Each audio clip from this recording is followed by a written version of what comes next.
Hello ಸ್ನೇಹಿತರೆ, good morning. Welcome back to my channel. ಇವಾಗ time ಬಂದು 8:30 ಆಗಿದೆ. ಇವತ್ತು ತಿಂಡಿಗೆ ಶಾವಿಗೆ ಉಪ್ಪಿಟ್ಟು ಮಾಡಿದ್ದೀನಿ. 8:30ಗೆ ಮಾಡಿದ್ದೀನಿ. Even in summer. ಸಾನಿಗೆ ಸ್ಕೂಲ್ ಇಲ್ಲ, ಅವಳಿಗಿದ್ರೆ ಮಾತ್ರನೇ ಬೇಗ ಮಾಡೋದು. ಇಲ್ಲ ಅಂದರೆ ನಾವು ತಿಂಡಿ ಮಾಡೋದು 11, 12 ಆ ಥರ ಆಗುತ್ತೆ. ಇವತ್ತು 8:30ಗೆ ಮಾಡಿರೋ ರೀಸನ್ನು, ರಾಜೇಶ್ ಆಫೀಸ್ಗೆ ಹೋಗ್ತಾ ಇದ್ದಾರೆ. ಅವರು ಇಲ್ಲಿ ತಿಂಡಿ ಮಾಡೋದಿಲ್ಲ, ತುಂಬಾ ಬೇಗ ಆಗಿಬಿಡುತ್ತೆ ಅಂದ್ಬಿಟ್ಟು. ಅವರು ಕೂಡ ಇಂಟರ್ಮಿಟೆಂಟ್ ಫಾಸ್ಟಿಂಗ್ ಫಾಲೋ ಮಾಡ್ತಾ ಇದ್ದಾರೆ ತುಂಬ ವರ್ಷದಿಂದ. ಅದಕ್ಕೆ ಅವರು ಬೇಗ ತಿಂಡಿ ಮಾಡೋದಿಲ್ಲ, ಬಾಕ್ಸ್ಗೆ ಹಾಕಿ ಕೊಡ್ತೀನಿ. ಅವರು ಆಫೀಸ್ಗೆ ಹೋದ್ಮೇಲೆ ಅವ್ರಿಗೆ ಯಾವಾಗ ಫ್ರೀ ಆಗುತ್ತೋ ಆವಾಗ ತಿಂಡಿ ಮಾಡ್ತಾರೆ. ಸೊ ಬನ್ನಿ, ಈಗ ವ್ಲಾಗ್ ಸ್ಟಾರ್ಟ್ ಮಾಡ್ತಾ ಇದ್ದೀನಿ. ನಮ್ಮ ದಿನ ಹೇಗಿರುತ್ತೆ ನೋಡೋಣ. ಹಲೋ ಸ್ನೇಹಿತರೆ, ಗುಡ್ ಮಾರ್ನಿಂಗ್. ಆಗಲೇ ನಾನು ಒಂದು ಕ್ಲಿಪ್ಪಿಂಗ್ ತೋರಿಸ್ದೆ. ರಾಜೇಶ್ ಆಫೀಸ್ಗೆ ಹೊರಡ್ತಾ ಇದ್ರು, ನಾನು ಟಿಫಿನ್ ಪ್ಯಾಕ್ ಮಾಡಿದ್ದು. ಅದಾದಮೇಲೆ ಮನೆ ಕೆಲಸ ಮುಗಿಸಿ ಆ್ಯಂಡ್ ಇವತ್ತು ಒಂದು ವ್ಲಾಗ್ ಹೋಗಬೇಕಿತ್ತು. ಕಾಶ್ಮೀರ್ ಟ್ರಿಪ್ ಬಜೆಟ್ ಎಷ್ಟಾಯಿತು, ಟೋಟಲಿ ಎಕ್ಸ್ಪೆನ್ಸಸ್, ಎಲ್ಲಿ ನಾವು ಬೂಟ್ಸ್ ತೊಗೊಂಡಿದ್ದಾಗಿರ್ಬೋದು, ಕೋಟ್ ತೊಗೊಂಡಿದ್ದಾಗಿರ್ಬೋದು, ಶಾಪಿಂಗ್ದು ಬಿಟ್ಟು ಏನೇನು ಖರ್ಚಾಗುತ್ತೆ, ಅಲ್ಲಿ ಫಿಕ್ಸ್ಡ್ ರೇಟ್ ಯಾವುದಿರುತ್ತೋ, ಲೈಕ್ ಇದು ಮಾಡಲೇಬೇಕು ಅನ್ನೋ ಥರ ಆ ಥರದ್ದು ಎಲ್ಲನೂ ಕೂಡ ಡೀಟೇಲಾಗಿ ಕೊಟ್ಟಿದ್ದೀನಿ. ಅದನ್ನು ಇವತ್ತು ನಾನು ಎಡಿಟ್ ಮಾಡಿ ಅಪ್ಲೋಡ್ ಮಾಡಿದ್ದೀನಿ. ಸೊ ಅದಕ್ಕೆ ಸ್ವಲ್ಪ ಟೈಮ್ ಆಯಿತು. ಈಗ ಆಲ್ರೆಡಿ 11 ಗಂಟೆ ಆಗಿಬಿಟ್ಟಿದೆ. ನನ್ನ ದಿನ ಪೂಜೆನೂ ಆಗಿಲ್ಲ, ತಿಂಡಿನೂ ಆಗಿಲ್ಲ. ನಮ್ಮ ಸಾನು ಮಾತ್ರ ಬೆಳಗ್ಗೆಯಿಂದನೂ ಟಿ ವಿ ಅರ್ಧ ಗಂಟೆ ಓದ್ತಾಳೆ. ಅದು ನಾನು ಕಂಪ್ಯೂಟರ್ ಸ್ವಲ್ಪ ಪ್ರಾಕ್ಟೀಸ್ ಮಾಡು ಅಂತ ಹೇಳಿರೋದಕ್ಕೆ ಲ್ಯಾಪ್ಟಾಪಲ್ಲಿ. ಅದನ್ನು ಮಾಡಿದ್ಮೇಲೆ ಟಿ ವಿ ನೋಡಿಕೊಂಡು ಮಜಾ ಮಾಡಿಕೊಂಡು, ಸೌಂಡ್ ನೋಡಿ ಇಲ್ಲಿ ತನಕ ಇಷ್ಟು ಜೋರಾಗಿ ಕೇಳಿಸ್ತಾ ಇದೆ ಅಂದ್ಬಿಟ್ಟು ಸ್ನಾನ ಮಾಡಿಲ್ಲ ಇನ್ನು. ಅವಳು ಯಾವಾಗ ಸ್ನಾನ ಮಾಡೋದು ಅಂದರೆ ತಿಂಡಿ ರೆಡಿ ಇರಬೇಕು. ಸ್ನಾನ ಮಾಡಿ ಬಂದ ತಕ್ಷಣ ಅವಳಿಗೆ ತಿಂಡಿ ತಿನ್ನೋದಕ್ಕೆ ಕೊಡಬೇಕು. ಆ ಥರ ಇದ್ದಾಗ ಸ್ನಾನಕ್ಕೆ ಹೋಗ್ತಾಳೆ. ಆದರೆ ಇವತ್ತು ತಿಂಡಿ ರೆಡಿ ಇದೆ, ರಾಜೇಶ್ ಹೋಗೋ ಅಷ್ಟೊತ್ತಿಗೆ ರೆಡಿ ಆಗಿತ್ತು. ಆದರೂ ಕೂಡ ಸಾನು ಅವರಿನ್ನ ಸ್ನಾನ ಆಗಿಲ್ಲ. ಸೊ ಬನ್ನಿ, ಈಗ ವ್ಲಾಗ್ ಸ್ಟಾರ್ಟ್ ಮಾಡ್ತಾ ಇದ್ದೀನಿ. ಪೂಜೆ ಮಾಡಬೇಕು, ದೀಪ ಹಚ್ಚಬೇಕು. ಅದಾದಮೇಲೆ ತಿಂಡಿ ಮಾಡ್ತಾ ಮಾತಾಡೋಣ. ಇಷ್ಟು ದಿನ ನಾನು ವ್ಲಾಗೇ ಮಾಡಿರಲಿಲ್ಲ, ಸೊ ಅಷ್ಟು ದಿನದ್ದೆಲ್ಲನೂ ಕುತ್ಕೊಂಡು ಮಾತಾಡೋಣ. ಟೈಮ್ ನೋಡಿ ಸ್ನೇಹಿತರೆ, ನಾನು ತಿಂಡಿ ಮಾಡಿರೋದೆ 11:30ಗೆ. ನಾನಿವತ್ತೊಂದು ಟಾಸ್ಕ್ ತೊಗೊಳ್ಬೇಕು. ನಮ್ಮ ಟಿ ವಿ ಯೂನಿಟ್ ಕಂಪ್ಲೀಟ್ ಆಯಿತು, ಬಟ್ ಅದ್ರ ವಿಡಿಯೋನೇ ಮಾಡಿಲ್ಲ ನಾನು. ಆದಷ್ಟು ಬೇಗ ಮಾಡಿ ತೋರಿಸ್ತೀನಿ. ಅದು ಟ್ರಾವೆಲ್ ವ್ಲಾಗ್ ಹಾಕಬೇಕಿತ್ತಲ್ವಾ, ಅದಕ್ಕೆ ಕಂಟಿನ್ಯೂಷನ್ ಇರಲಿ ಅಂದ್ಬಿಟ್ಟು ಹಾಕಕ್ಕೆ ಶುರು ಮಾಡಿದೆ. ಇದನ್ನು ಹಾಕೇ ಇಲ್ಲ. ಇದಕ್ಕೆ ಎಷ್ಟು ಖರ್ಚಾಯಿತು, ಹೇಗೆ ಮಾಡಿದ್ದೀವಿ, ಇದನ್ನು ವಿತಿನ್ ಬಜೆಟಲ್ಲಿ ಹೇಗೆ ಮಾಡ್ಕೊಳ್ಬೋದು ಅಂತ ನಿಮಗೆ ತಿಳಿಸ್ತೀನಿ ಡೀಟೇಲಾಗಿ. ನಮ್ಮ ಸಾನು ಸ್ನಾನ ಮಾಡಿ ಬಂದರು. Good morning. ಹೋಗಿ ತಿಂಡಿ ಮಾಡಿ ಬೇಗ. ಸಾನು ಇವತ್ತು ಎಣ್ಣೆ ಹಚ್ಚು. ಇವಾಗ ಸ್ನಾನ ಮಾಡಿ ಬಂದ್ಯಾಳು ನೋಡಿ. ನಂದು ತಿಂಡಿ ಮುಗೀತು. ನಾನು ತಿಂಡಿ ತೊಗೊಂಡ ಮೇಲೆ ನಂಗೆ ತಿನ್ಸು ಅಂದ್ಲು. ನಾನು ತಿನ್ಸಲ್ಲ, ಹೋಗಿ ಸ್ನಾನ ಮಾಡ್ಬಾ ಅಂದೆ. ಅದಕ್ಕೆ ಹೋಗಿ ಮಾಡಿ ಬಂದ್ಯಾಳೆ. ಈಗ ನಾನು ಸೀರೆಗೆ ಕುಚ್ಚಾಕ್ಬೇಕು ಅಂದ್ಕೊಂಡಿದ್ದೀನಲ್ಲ, ಅದಕ್ಕೆ ಮಟೀರಿಯಲ್ಸ್ ತರಕ್ಕೆ ಹೋಗಬೇಕು. ಫಾಲ್ ನಾನೇ ಹಾಕ್ಕೊಳ್ತೀನಿ. ಮತ್ತು ಇನ್ನು ಸ್ವಲ್ಪ ಮನೆಗೆ ಸಾಮಾನು ತರಬೇಕು. ಬನ್ನಿ ಸ್ನೇಹಿತರೆ, ಹೋಗಿ ಬರೋಣ. ಯಾರು ಕಾಣ್ತಿಲ್ವಲ್ಲ, ಯಾರೂ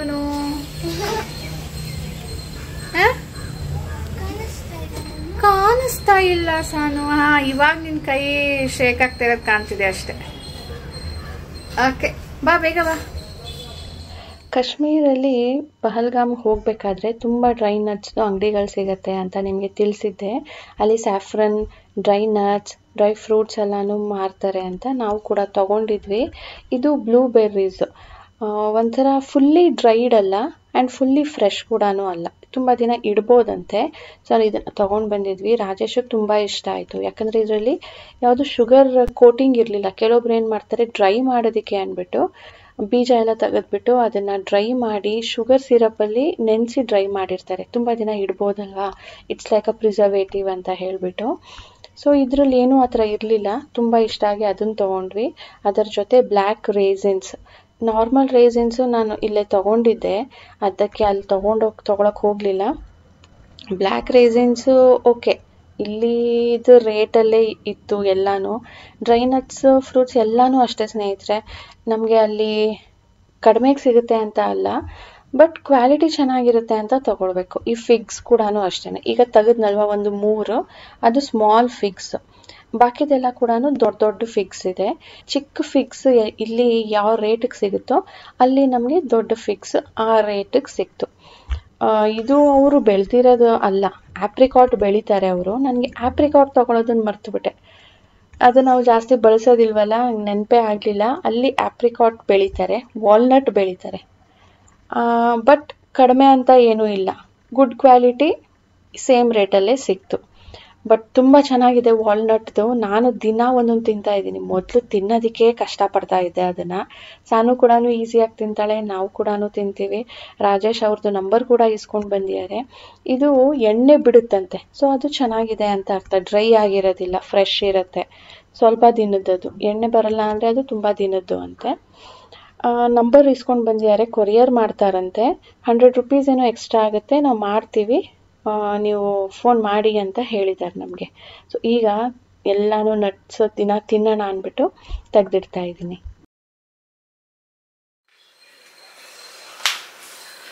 ಹೋಗಿ ಬಂದೆ ಸ್ನೇಹಿತರೆ.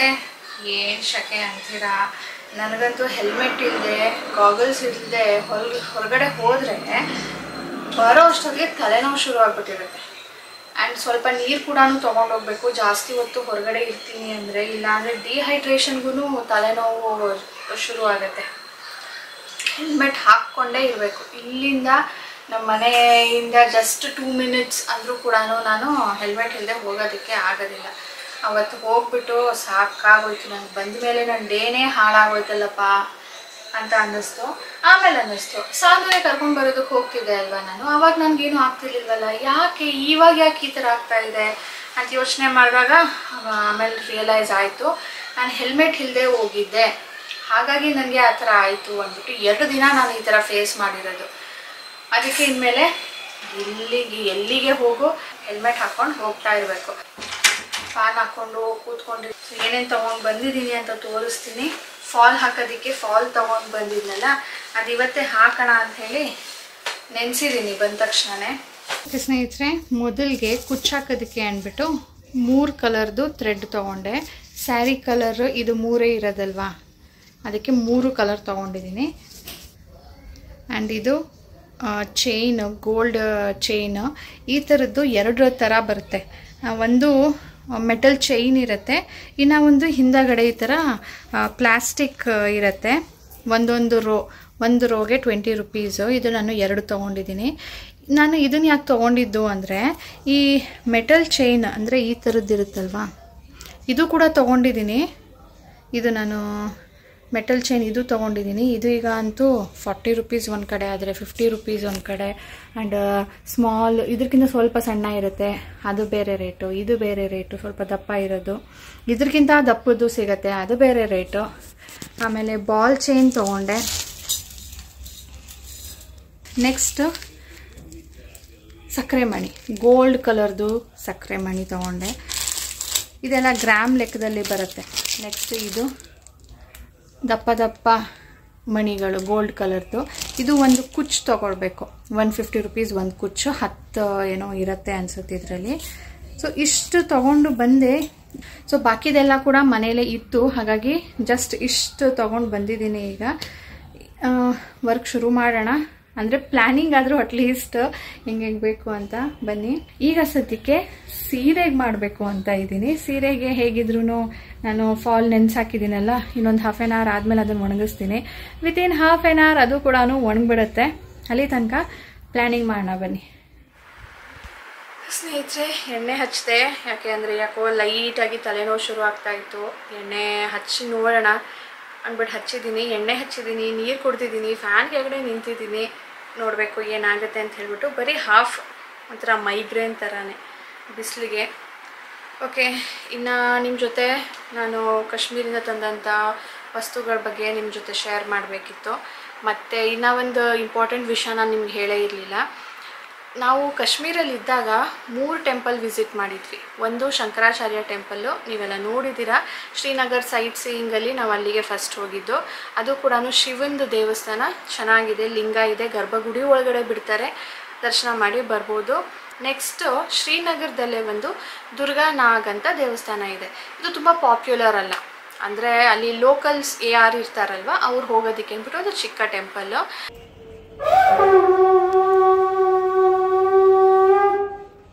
ಬಟ್ ಬಟ್ ಅದು ಕೂಡ ಚೆನ್ನಾಗಿತ್ತು. ಆ್ಯಂಡ್ ನಮಗೆ ಅದು ಖುಷಿ ಕೊಟ್ಟಿದ್ದು ಯಾಕೆ ಅಂದರೆ ಕರೆಕ್ಟಾಗಿ ನಾವು ಹೋದಾಗ ಆರತಿ ಶುರು ಆಯಿತು. ನಮಗೆ ಒಂಥರ ಏನು ಫೀಲ್ ಆಯಿತು ಅಂದರೆ ದೇವರೇ ನಮ್ಮನ್ನು ಕರೆಸ್ಕೊಂಡಿದೆ ಇಲ್ಲಿಯೇ ಅಂತ. ಅದು ದುರ್ಗಾನಾಗ್ ಅಂದರೆ ದುರ್ಗಾದೇವಿ ದೇವಸ್ಥಾನ.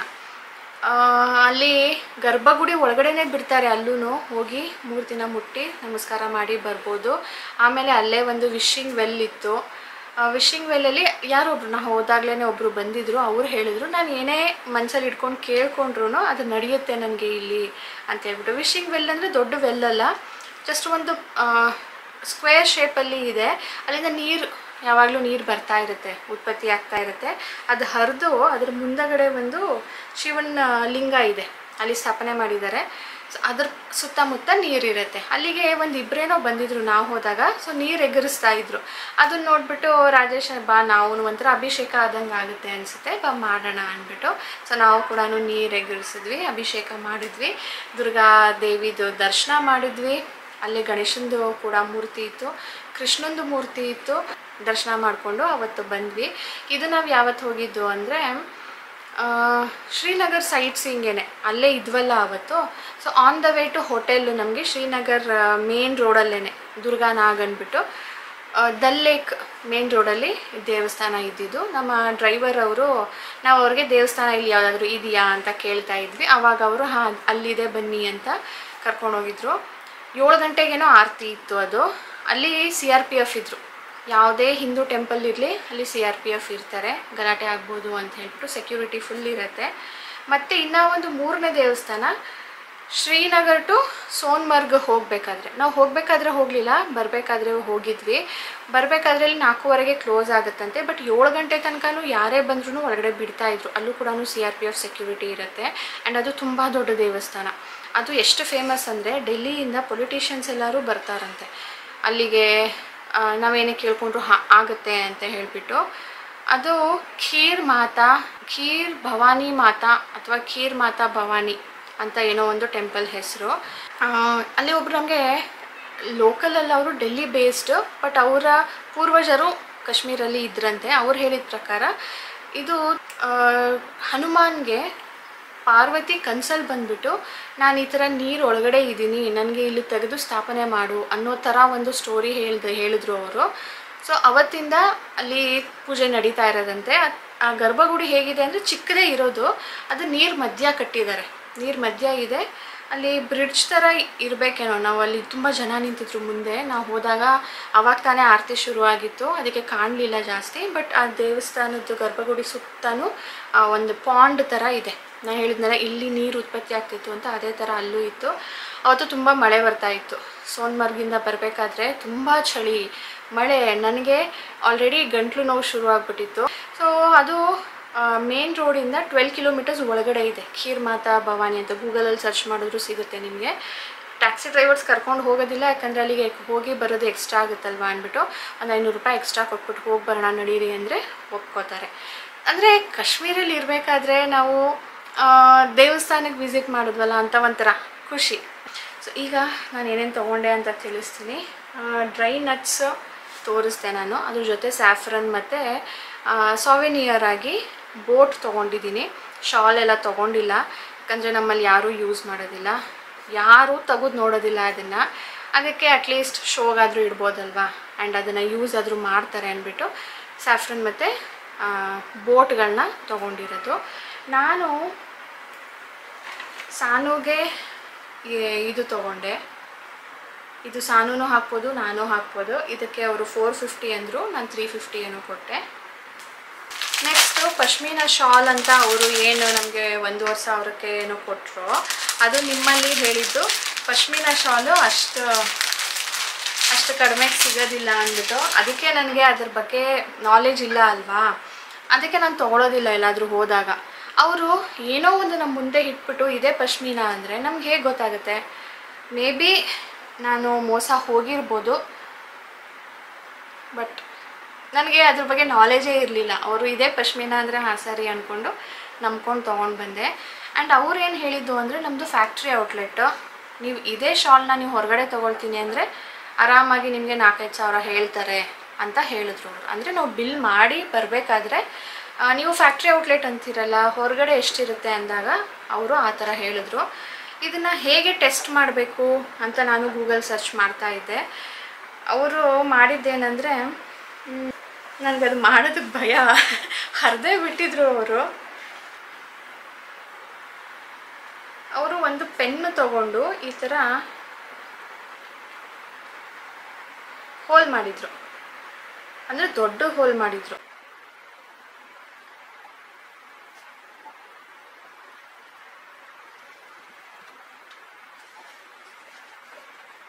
ಈ ಥರದೊಂದು ಪೆನ್ ಥರ ಏನೋ ತಗೊಂಡು, ಪೆನ್ನ ಅದು ಕಟರ ಗೊತ್ತಿಲ್ಲ, ಅವರು ಈ ಥರ ಒಳಗಡೆ ತೂರಿಸ್ತಾರೆ. ತೂರಿಸ್ಬಿಟ್ಟು ಅವ್ರೇನು ಮಾಡ್ತಾರೆ, ಆಮೇಲೆ ಇದನ್ನು ಹೀಗೆ ಮಾಡಿಬಿಡ್ತಾರೆ. ರಿಯಲ್ ಪಶ್ಮಿನಾ ಆದರೆ ಆ ಹೋಲ್ ಅವ್ರು ಮಾಡಿರೋದು ಕಾಣೋದಿಲ್ವಂತೆ. ಅದು ತುಂಬಾ ಥಿನ್ನಾಗಿರುತ್ತಲ್ಲ, ಕೂಡ್ಕೊಂಡು ಬಿಡುತ್ತೆ ಅಂತ ಅವ್ರು ಹೇಳೋದು. ಸಣ್ಣ ಮಾಡಿದ್ದೆ, ಕಾಣ್ತಾ ಇಲ್ಲ. ಸೊ ಇದು ರಿಯಲ್ ಪಶ್ಮಿನಾನ? ಡೌಟ್. ಅವ್ರು ಹೇಗೆ ಮಾಡಿದ್ದು ಅಂದರೆ ಈ ಥರ ಏನು ಒಂದು 2-3 ಕಡೆ ಮಾಡಿದ್ರು ಆಯಿತಾ. ಇವಾಗ ಕಾಣ್ತಿದ್ಯಾ? ಈ ಥರ 2-3 ಕಡೆ ದೊಡ್ಡದಾಗಿ ಹೋಲ್ ಮಾಡಿಬಿಟ್ಟು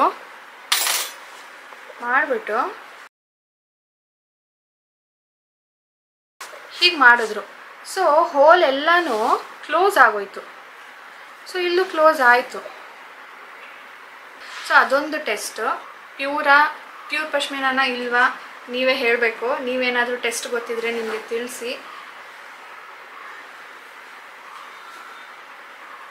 ಇದು 2 ವೇಯಲ್ಲೂ ಹಾಕ್ಕೊಳ್ಬೋದು. ಆ್ಯಂಡ್ ಸ್ವಲ್ಪ ಶೈನ್ ಥರ ಇದೆ ಅಲ್ವಾ, ಕಾಟನಲ್ಲಿ ಆ ಶೈನ್ ಇರಲಿಲ್ಲ, ಒಂಥರ ಸಿಲ್ಕಿ ಥರ ಕಾಣ್ತಾ ಇದೆ. ಅವ್ರು ಹೇಳಿದ್ದು ಇದು ಸಿಲ್ಕ್ ಅಲ್ಲ ಮೇಡಮ್, ಪ್ಯೂರ್ ಪಶ್ಮಿನಾ, ಇದು ಥಿನ್ನೆಸ್ಟ್ ಸಾಫ್ಟೆಸ್ಟ್ ಉಲ್ಲಿದು ಅಂತ ಅವರು ಹೇಳಿದ್ದು.